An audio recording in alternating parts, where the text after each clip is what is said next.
Tumble shoulder side rice இன்னைக்கு பார்க்க போகிறோம். ஃபஸ்ட்டு ஃபார்ம் வந்து என்னென்னா ஸ்ட்ரெயிட்டாக வச்சுட்டு இந்த இடத்துல பெண்ட் பண்ணணும். ஓகேவா? இதுதான் ஃபஸ்ட்டு மிஸ்டேக். கரெக்ட். இந்த கை வந்து இதை தாண்டி வரக்கூடாது. செகண்ட் ஒன்று வந்து இந்த ரிஸ்ட்டை இப்படி மடக்கிறது, இப்படி மடக்கிட்டு போடக்கூடாது.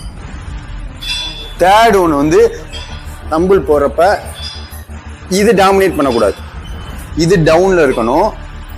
இந்த பெண்டு இப்படி டவுனில் இருக்கணும்.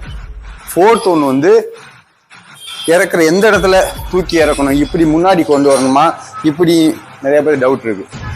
இந்த தொடைக்கு நேர கொண்டு அப்படி ஓப்பன் நல்லா. நிறைய பேர் இப்படி சுருக்கக்கூடாது, ரொம்ப ப்ராடாக வைக்கக்கூடாது. இந்த லென்த்தில் இந்த சைட் டெல்டாய்டு ஆக்டிவ் ஆகணும். ஃபோர்த் ஒன்று வந்து ட்ரிபிசியஸ் மசிலை ஆக்டிவ் பண்ணக்கூடாது. நிறைய பேர் அமுக்கி அமுக்கி பண்ணுறது, இப்படி அமுக்கி பண்ணக்கூடாது. ஸ்லோ கனெக்ட் பண்ணி ஸ்லோ டவுன், அவ்வளோதான். ட்ரிபிசியஸ் மசிலை கான்சன்ட்ரேட் பண்ணக்கூடாது. ட்ராப் மசில் மட்டும்தான் உங்களுக்கு கனெக்ட் பண்ணணும். லாஸ்ட் ஒன்று வந்து ப்ரீத் இன் ப்ரீத் அவுட். நல்லா ஹோல்ட் பண்ணிட்டு slow down. Breath out, breath in, breath out, breath in. இதுதான் side dumbbell shoulder side related